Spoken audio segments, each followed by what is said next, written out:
આ છે આપણા તહેવાર.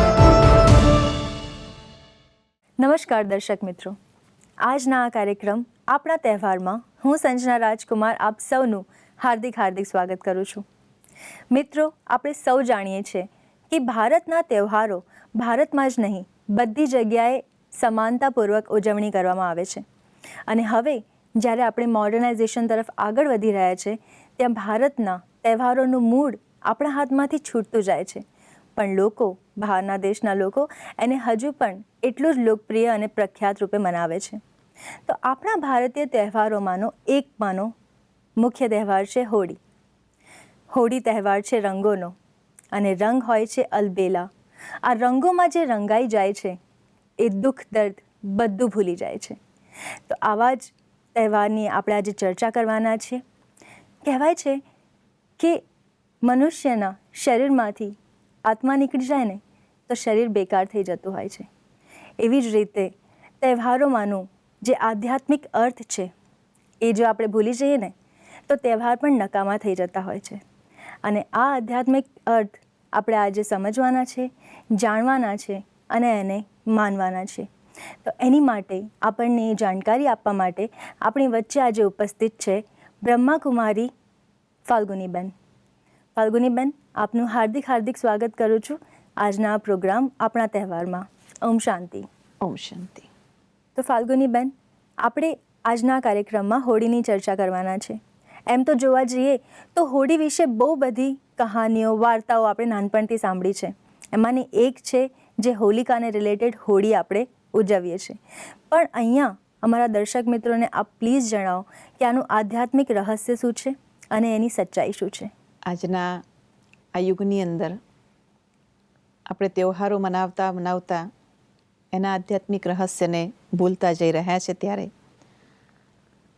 હોળીની પણ એવી જ વાત આપણે જે બાળપણથી સાંભળતા આવ્યા કે હોલિકા દહન અને એની પાછળ પ્રહલાદની વાર્તા. પ્રહલાદ એક એવું પાત્ર આપણે વાર્તાના અનુસાર, કહાનીના અનુસાર આપણે જાણતા આવ્યા છે કે જે પ્રભુ ભક્તિની અંદર તલ્લીન છે, મગ્ન છે. પણ એના પિતા જે પોતાને જ પરમાત્મા, પ્રભુ તરીકે, ભગવાન તરીકે મનાવવા માટે એને દેશ નિકાલ કરી દે છે, અથવા એને ઘણી બધી પરીક્ષાઓમાંથી પાસ થવું પડે છે.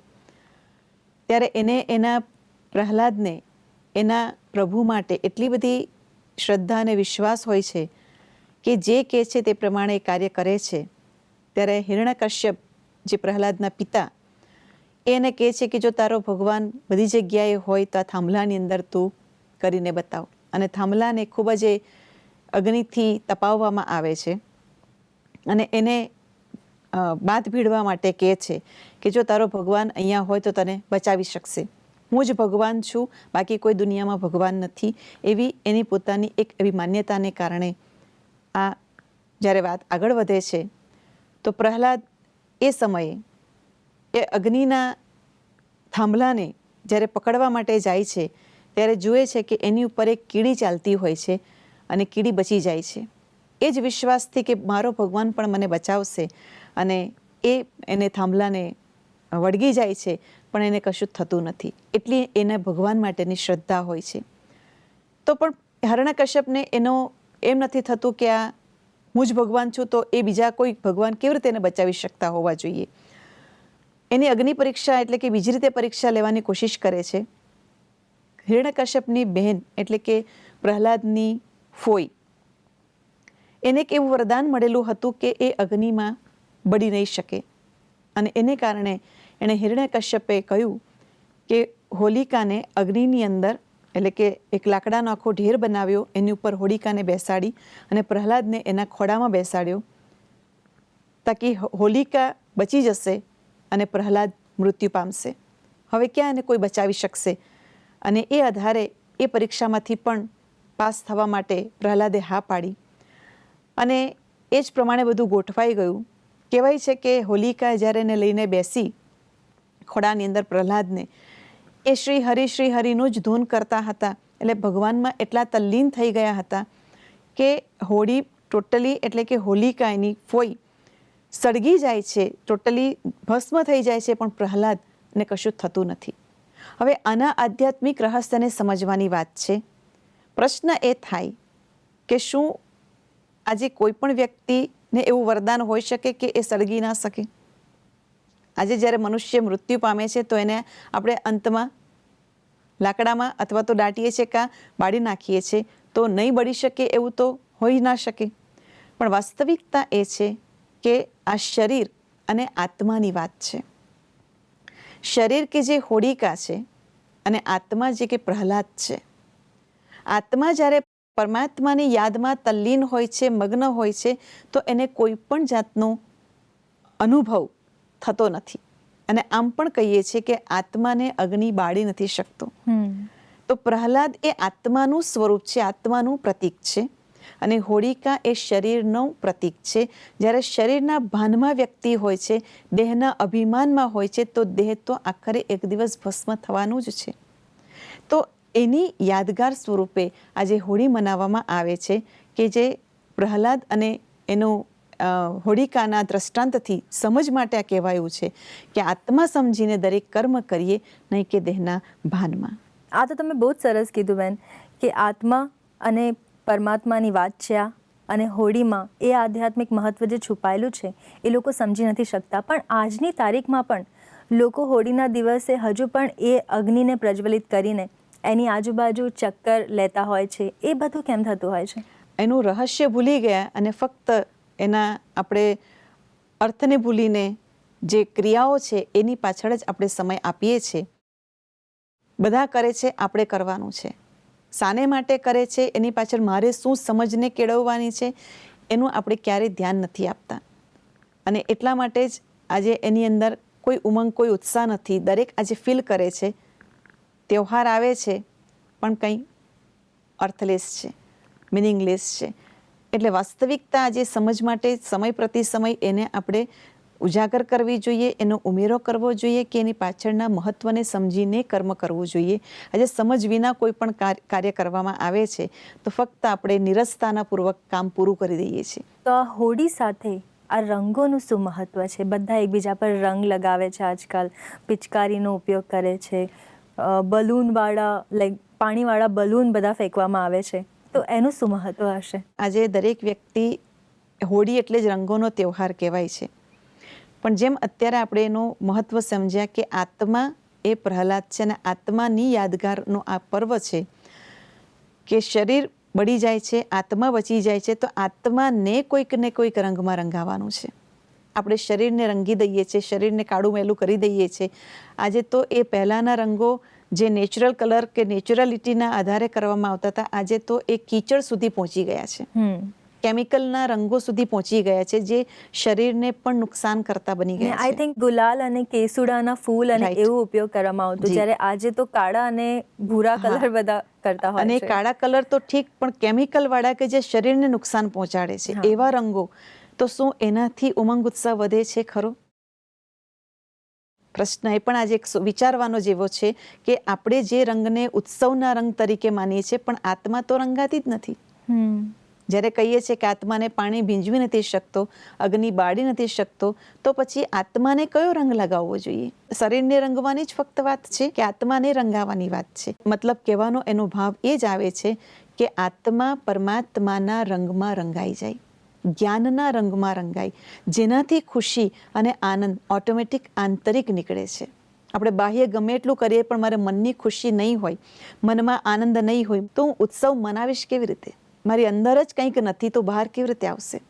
એટલે મનાવવા ખાતર મનાવી લઈએ છીએ, પણ પ્રશ્ન એ પણ થાય કે મનાવવું, આજે કોઈ રિસાઈ જાય તો મનાવવાની વાત આવે.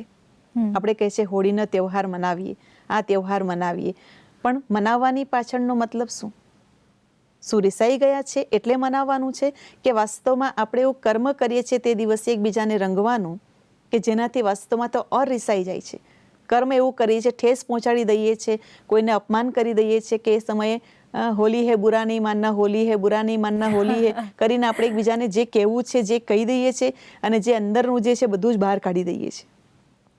અને અમુક લોકો તો એવા પોતાના બદલા લેવા માટે પણ આજકાલ પેલું પાણી ભરેલા ફુગ્ગા નાખીને પોતાનું હોલી હે બુરા નહીં રાત માનના. જોતા જાણે બેઠા હોય છે કે આમ તો કોઈને ના કશું કરી શકાય કે કરી શકાય, આ દિવસે આપણે બધું જ સાટું વાળી લઈએ અને એ રીતે પણ કદાચ આ તહેવારને આપણે મનાવીને પૂરો કરી દઈએ છીએ. પણ વાસ્તવિકતા એ હોલી ફક્ત આપણે રંગોનો તહેવારની અંદર આધ્યાત્મિકતાની સાથે જોડવાની એટલી જ આજે તાતી જરૂરિયાત ઊભી થઈ છે. આધ્યાત્મિકતાનું પણ જીવનમાં બેલેન્સ લાવવાની આવશ્યકતા છે. મને તમારી આ વાત બહુ ગમી કે આપણે તહેવારો મનાવીએ છીએ, જ્યારે મનાવવામાં ક્યારે આવે, જ્યારે કોઈ રિસાઈ જાય ત્યારે મનાવવામાં આવે, પણ તમે રંગો લગાવીને તો ઘણા બધાને દુઃખી કરતા હોવ છો. આજે સરકારે કહેવું પડે છે કે આજે આ રીતેનો તહેવારમાં એને બેન્ડ લાવવામાં આવે છે કે કોઈ પર તમે તમારા ગ્રુપની અંદર જ રમો અથવા તો તમે તમારા એની અંદર જ સર્કલમાં જ તમે એનો એન્જોય કરો. આજે પહેલાંના વખતમાં આપણે પણ જાણીએ છીએ કે કોઈ દિવસ એ દિવસ પૂરતું કોઈ વ્યક્તિ બહાર જવા પણ ખચકાતો હતો કે ગમે તે કોઈ પણ એને રંગ નાખી દેશે, કોઈ ગમે એટલું એને નુકસાન પહોંચાડી દેશે અને એ રીતે પણ પોતે કાળા પીળા થઈને ઘરે પાછા આવતા હોય. કોઈને દરેકને પસંદ છે એવું નથી. જે ખુશીનો આનંદનો અને એ રંગથી જ જો આનંદ ક્રિએટ થતો હોય તો દરેક એને એન્જોય કરવા જોઈએ. આપણે જોવા જઈએ તો પહેલાંના જમાનામાં તો ખાલી એક ટીકો કરીને હોળી સેલિબ્રેટ થતી હતી. આજે આ લોકો એને આવી રીતે આખું શરીર પર બધે કલર નાખી દો કે પાણીથી આખા ભીંજી નાખો, આવી રીતે કેમ બધા લોકો મનાવવા લાગ્યા? પણ એટલી જ વાત છે ને કે કારણ કે આપણે એને રિચ્યુઅલને ભૂલી ગયા છે. ફક્ત એટલે કે એના રહસ્યને ભૂલી ગયા છે, ફક્ત રિચ્યુઅલ રહી ગયું છે અને એટલે જ આજે સમય પ્રતિ સમય એને થોડુંક આપણે અંદરથી એને સમજવાની અને એના માટે જાગૃતિ લાવવાની જરૂરત છે કે આપણે કઈ દિશા તરફ જઈ રહ્યા છે. કપડા ઉપર રંગ નાખીએ છીએ, એ કપડાં કાળા પીળા પહેરવા લાયક પણ નથી રહેતા. અને બીજી બાજુ આપણે જોવા જઈએ કે કેટલાને પોતાના જીવનના આવશ્યકતા, રોટી કપડાં મકાન, તો કપડાની આવશ્યકતા પણ એ પોતે પૂરી નથી કરી શકતા અને બીજી બાજુ આપણે કાળા પીળા કરીને કપડાઓને વેડફી નાખીએ છીએ અને ત્યાં કેટલું વેસ્ટેજ પણ આપણે જોઈ શકીએ છીએ. તો તિલક હોલી કરી, હોલી જ મનાવી છે, રંગોનો જ તહેવાર છે, તિલક હોલી કરી દઈએ, ખુશી મનાવી લઈએ. એકબીજા પર ચલો થોડુંક પાણી છાંટી દીધું, થોડીક એન્જોય કરી લીધું. પણ જે આજે પાણીની પણ પ્રોબ્લેમ્સ ક્રિએટ થઈ છે, આજે રંગોને કાઢવા માટે પાણીનો કેટલો વ્યય થાય છે. ખુશી મનાવીએ એકબીજાને સાથે, મનાવવાનું સાથે સાથે એ મિલનનો પણ તહેવાર છે. હોળી એકબીજા સાથે મિલન, મંગલ મિલનનો તહેવાર છે. તો મંગલ મિલન એટલે આપણી આંતરિક અંદર જે કંઈ નેગેટિવિટી છે, જે ઈર્ષ્યા છે, જે દ્વેષ ભાવના છે, જે કંઈ મનમુટાવ છે, એને કાઢીને ખુશીથી, ઉમંગથી, નવા વિચારોથી એકબીજા સાથે મંગલ મિલન મનાવવું જોઈએ. બહુ સરસ વાત કરી. અને બીજું કે હોળી એક એવો તહેવાર છે જે આખા ભારતમાં અલગ અલગ નામથી ઉજવવામાં આવે છે. લાઈક હોળી, અહીંયા આપણે હોળી કહીએ છીએ, હિન્દી ભાષીઓ કદાચ હોલી કહેતા હશે અને પંજાબમાં એને લોહરી તરીકે પણ સેલિબ્રેટ કરવામાં આવે છે. તો લોહરી અને હોળીમાં એ બંનેનું ડિફરન્સ શું હશે? એ જે દિવસ શરૂ થાય છે તો પંજાબની અંદર જ્યારે આ શરૂ થાય છે તો એ દિવસમાં જ્યારે અનાજ તૈયાર થઈ જાય છે ખેતરની અંદર, તો એ અનાજને શેકવામાં આવે છે એ હોળીની અંદર, અગ્નિની અંદર, અને ત્યાંથી શરૂઆત થાય છે અને ત્યાર પછી ખેતરથી લાવવામાં આવે છે. લાવીને પછી એને કોથળાની અંદર બાંધીને પબ્લિકને એને સેલ કરવામાં આવતું હોય છે. એટલે કે એ દિવસને લોરી તરીકે, ને અગ્નિની અંદર એને ભૂનવાનો મતલબ છે, શેકવાનો મતલબ છે કે જ્યારે અનાજનું બીજ એકવાર અગ્નિમાં પડી જાય, ફરી પાછું એ બીજ ધરતીમાં નથી નાખી શકાતું, એનો બીજ અંકુરિત નથી થઈ શકતું. વાસ્તવિક યોગયુક્ત વ્યક્તિ જે હોય છે, એ યોગયુક્ત વ્યક્તિ પોતાના જીવનની અંદર જે કોઈક વ્યવહાર અને કર્મ થાય એની ઉપર ધ્યાન આપે છે અને એના જીવનમાં દરેક કર્મ એવા બને કે જે કર્મથી યોગની અગ્નિમાં પસાર થઈને જ એનો વ્યવહાર ત્યાં પૂર્ણ થઈ જાય. એટલે કે એ નિષ્કામ કર્મ થઈ જાય. કર્મનું કોઈ પણ પ્રકારનું લેખાજોખું નહીં બને, ન પાપ ન પુણ્ય, એવું એક કર્મ, સુકર્મ અને શ્રેષ્ઠ કર્મ અને નિષ્કામ કર્મ જેને કહેવાય. આજે આપણે એટલે કે એમાંથી કોઈ નવું બીજ, ન નેગેટિવ કે ન પોઝિટિવ, એવું કોઈ બીજ નીકળે જ નહીં કે અંકુરિત થાય. શેકાઈ ગયા પછી ગુજરાતીમાં કહેવત એમ પણ છે, શેકેલા બીજ ક્યારેય ઉગે નહીં, શેકીને ક્યારેય વવાય નહીં, શેકેલું વાવે કે ક્યારેય ઉગે નહીં. તો શેકવાનો મતલબ છે કે આપણે જ્યારે એવા યોગયુક્ત કર્મથી, યોગયુક્ત વ્યવહારથી યોગયુક્ત બોલ નીકળે કે જેનાથી ન પાપ ન પુણ્ય એનો કોઈ લેખાજોખું નહીં બને. હોળીમાં રંગો અને એ બધાનો જે આપણે ઉપયોગ કરીને હવે જે હોળી મનાવતા થયા છે એની જગ્યાએ હવે જો દર્શક મિત્રોને આપણે જણાવવું હોય કે આધ્યાત્મિક હોળી તરફ તમે કેવી રીતે વળી શકો તો આપ શું કહેશો એની માટે? વાસ્તવમાં હોળી શબ્દના 2-3 અર્થ થઈ. હોળી ગુજરાતીમાં આપણે અગર એને હોળી કહીએ છીએ, પણ એને થોડુંક ઇંગ્લિશ વર્ડમાં કહીએ હોલી મીન્સ પવિત્ર. બીજો અર્થ છે હોલી, એને સંધિ છૂટી પડીએ હો પ્લસ લી, તો હો લી જે થઈ ગયું એ થઈ ગયું, પાસ્ટ ઇઝ પાસ્ટ. જે પાસ્ટની વાતો છે, વીતેલી વાતો છે એને ભૂલી જઈએ અને નવી શરૂઆત કરીએ. બીજો અર્થ એ છે. અને ત્રીજો અર્થ છે મેં ભગવાન કી હોલી, હું ભગવાનની થઈ ગઈ. હોલી થઈ જવું, કોઈના થઈ જવું, ભગવાનના થઈ જવું, ભગવાનના રંગમાં રંગાઈ જવું, એના પ્યારમાં સંગમાં, સંગ તેવો રંગ કહેવાય છે. તો પરમાત્માના સંગમાં, પરમાત્માના પ્યારમાં એવા રંગાઈ જઈએ કે આપણું પરિવર્તન થઈ જાય. આપણે નહીં રહીએ અને એના મય બની જઈએ, એના જેવા બની જઈએ. તો સંગનો રંગ વ્યક્તિનો લાગે છે, પણ પરમાત્માનો સંગનો રંગ ક્યારે લાગે? જ્યારે સતત એના સંગમાં આપણે રહીએ. તો આત્મા એ પરમ આત્માના સંગમાં સતત રહે, મન વચન કર્મથી. વ્યવહાર પણ દુનિયાનો કરવાનો છે, દુનિયામાં રહીએ છીએ, દુનિયામાં પણ રહેવાનું છે, પણ મન બુદ્ધિથી જો પરમાત્માનો સતત સંગ હોય તો એનો જ રંગ આપણા કર્મ, વ્યવહાર, વાણી અને દરેક વસ્તુ ઉપર નજર આવે છે. તો બેન, જેવી રીતે હોળીનું આટલું બધું આધ્યાત્મિક મહત્ત્વ આપણે જોઈ રહ્યા છે, તો એમાં એક વસ્તુ મારે એ પણ જાણવી હતી કે હોળીનો તહેવાર આપણે શિવરાત્રિ પછી મનાવીએ છીએ, અને એવું જ શા માટે? હોળી એ પવિત્રતાનું પણ જેમ કહ્યું કે સૂચક છે, અને તેના પહેલાં શિવરાત્રિ મનાવીએ છીએ.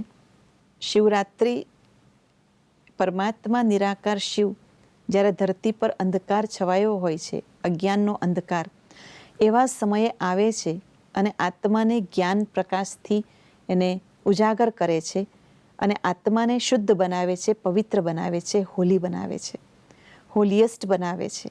તો પરમાત્મા શિવના અવતરણ બાદ જ એ પર્વ ઉજવવો યોગ્ય કહેવાય. એટલે અગ્નિની અંદર પણ આત્મા જ્યારે તપત અનુભવ કરે છે ત્યારે કોઈ પણ અગ્નિમાં વસ્તુ નાખવાથી એનું પરિવર્તન થાય છે, આખું રૂપ બદલાઈ જાય છે. આત્મા પણ જ્યારે યોગયુક્ત અવસ્થામાં હોય તો એ યોગયુક્ત અવસ્થાને કારણે એના વિચારોમાં, એના સંસ્કારોમાં પરિવર્તન આવતું હોય છે. આજે વ્યક્તિ ઉપરથી તો બદલાઈ જાય છે, પરંતુ એના સંસ્કાર અને સ્વભાવનું પરિવર્તન એ આજે કોઈ શીખવી નથી શકતું. એ આ કળિયુગના અંતની સમયની વાત છે. હોળી એક એ રીતે પણ મનાવવામાં આવે છે કે ફાલ્ગુન માસની પૂર્ણમાસીના દિવસે એક જૂનું વર્ષ પૂરું થાય છે અને નવું વર્ષ શરૂ થાય છે દેશી વર્ષના હિસાબે. એટલે કે વાસ્તવમાં જે કટુ વાતો છે, જે આંતરિક રીતે દુઃખદાયક વાતો છે, એને ભૂલી જઈએ અને નવા દિવસની શરૂઆત, નવા વર્ષની શરૂઆત કરવી. તો એ રીતે પણ આપણે જો હોળી મનાવવામાં આવે તો આપણે દુઃખદાયક વાતોને ભૂલવી અને સુખદ દિવસની શરૂઆત કરવી, સુખદ વર્ષની શરૂઆત કરવી. તો એ રીતે પણ એ દિવસથી એક નવી શરૂઆત આપણે કરી શકીએ છીએ અને એ રીતે પણ નવી હોળીના રૂપમાં એને આપણે મનાવી શકીએ છીએ. તો કદાચ લોકો બીજા અર્થમાં લેતા હોય, બુરા ન માનો હોલી હૈ, તો એનો અર્થ આમાં પણ આપણે કન્વર્ટ કરી શકીએ કે પાછળની જે વાતો હતી, જે ખરાબ વાતો હતી, બુરી બાતે ઉસે ભૂલ જાઈએ ઓર અબ હોલી હૈ, તો ત્યાંથી નવી શરૂઆત કરીએ. અને આગળ મારે તમને એ પણ પૂછવું હતું કે ઘણા લોકો કૃષ્ણની ઝાંખી હોળીમાં મૂકતા હોય છે પોતાના ઘરમાં. જી. તો એનું શું આધ્યાત્મિક રહસ્ય છે? અને ખાસ કરીને મંદિરોની અંદર એ દિવસે હિંડોળા દર્શન થતા હોય છે. અને કૃષ્ણની ઝાંખી અઠવાડિયા સુધી એ ચાલતું હોય છે. અલગ અલગ રીતે કૃષ્ણના ઝૂલાને સજાવવામાં આવે છે અને કૃષ્ણને ઝૂલાવવામાં આવે છે. તો વાસ્તવમાં આત્મા જ્યારે રંગથી રંગાઈ જાય છે તો પરમાત્માના સંગથી એનું પરિવર્તન થઈ જાય છે. તો નવી દુનિયાની અંદર, એટલે કે અત્યારે જે કળિયુગનો સમય ચાલે છે, તો કળિયુગ પછીના એ સત્યના યુગની અંદર શ્રી કૃષ્ણ જે નેક્સ્ટ ટુ ગોડ, દેવી દેવતાઓની દુનિયા જેને આપણે કહીએ છીએ, એવી દુનિયામાં શ્રી કૃષ્ણના દર્શન કરી શકે છે. આપણે દર્શન કરવાનો મતલબ છે એના જેવા બનવું.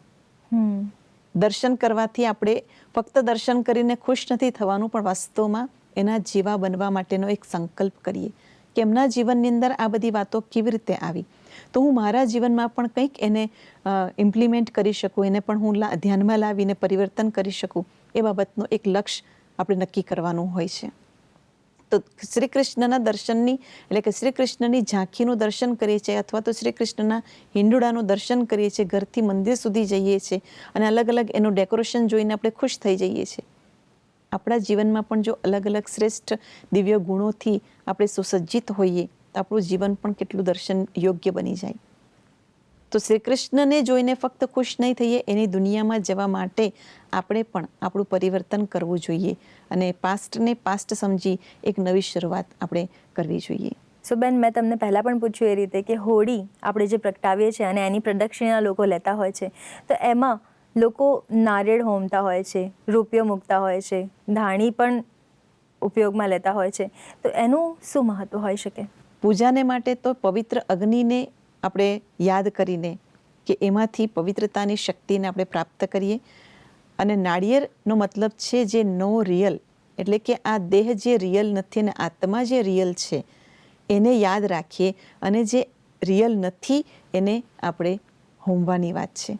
અને ત્યારબાદ એની અંદર શેકેલું નાળિયેર ખાતા હોય છે.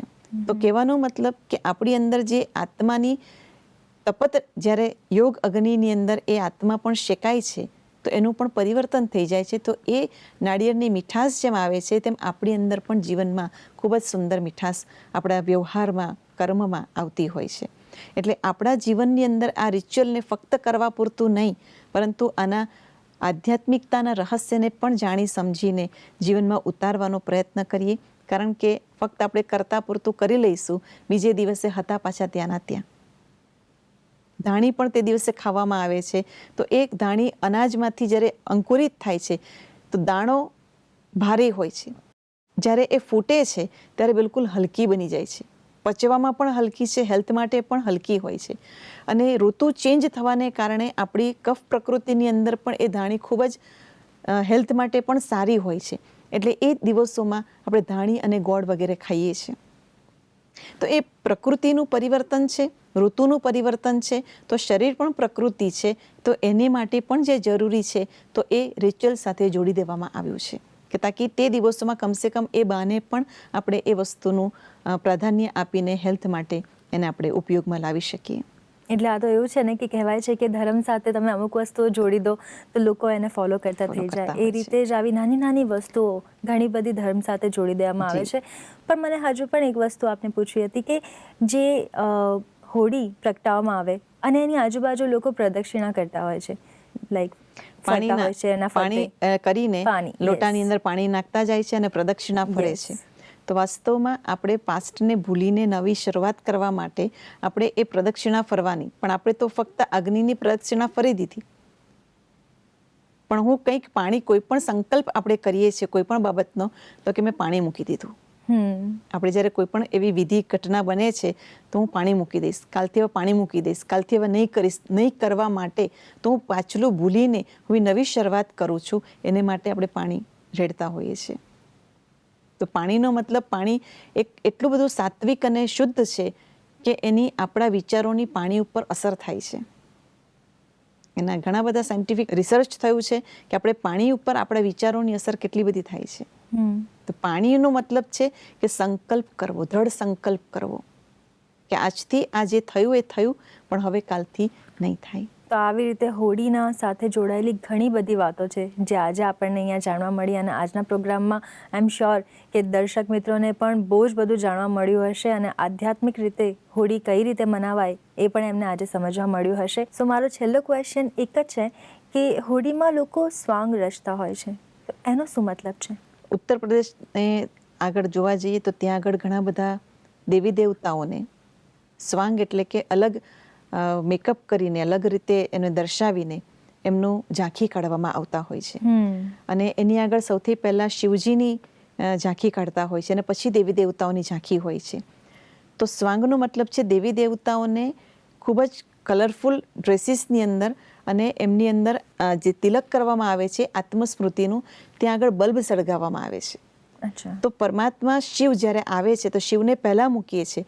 શિવ જ્યારે આવે છે ત્યારે દરેક આત્માને પ્રજ્વલિત કરે છે, દરેક આત્માના બલ્બને સળગાવે છે, અર્થાત એના પ્રકાશથી આત્મા પ્રકાશિત થાય છે જ્ઞાન અને યોગના આધારે. તો એ સ્વાંગ દરમિયાન દરેકની ભ્રુકુટીમાં, દેવી દેવતાઓની ભ્રુકુટીમાં બલ્બ સળગાવવામાં આવે છે અને એનું એક આખું નજરાણું હોય છે.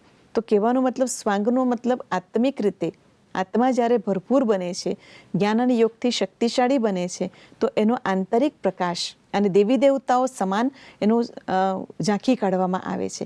તો આપણે પણ આપણા જીવનની અંદર જ્યારે પરમાત્મા આવીને આત્માનું નોલેજ આપે છે અને એની શક્તિ આત્મામાં જ્યારે ભરપૂર થાય છે, ત્યારે આપણે પણ દેવી દેવતાઓ સમાન બનીએ છીએ અને આપણે એવા સ્વાંગ એટલે કે આપણે એવું સ્વરૂપ ધારણ કરીએ જે મનુષ્યમાંથી દેવતુલ્ય બની જઈએ.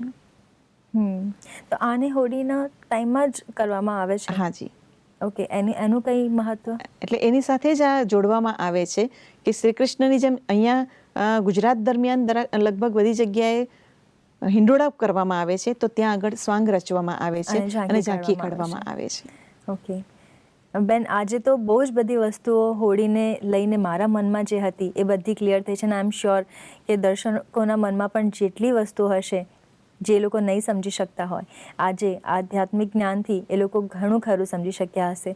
તો સૌથી પહેલાં તો તમારો આભાર કે તમે આટલું સરસ અમને હોળી વિશે આજે સમજાવ્યું અને આધ્યાત્મિક જ્ઞાન પૂરું પાડ્યું. Thank you so much for joining here. So દર્શક મિત્રો, આ હતી હોળીની બધી આધ્યાત્મિક વાતો અને આઈ એમ શ્યોર કે તમે પણ એ સમજ્યા છો અને એ રીતે તમારા જીવનમાં અમલમાં લાવશો. તો હોળી પછી તમારા જીવનની બધી જૂની વાતો ભૂલીને નવેથી શરૂઆત કરીશું, એકબીજાને રંગ લગાવીશું, પણ એ પ્રેમ અને લાગણીઓનો રંગ લગાવીશું અને આત્માની શુદ્ધ કરીશું. આજે હું પણ બહુ જ બધું શીખી છું અને મારા જીવનમાં ફોલો કરીશ અને આઈ એમ શ્યોર કે તમે બધા પણ કરશો. નમસ્કાર.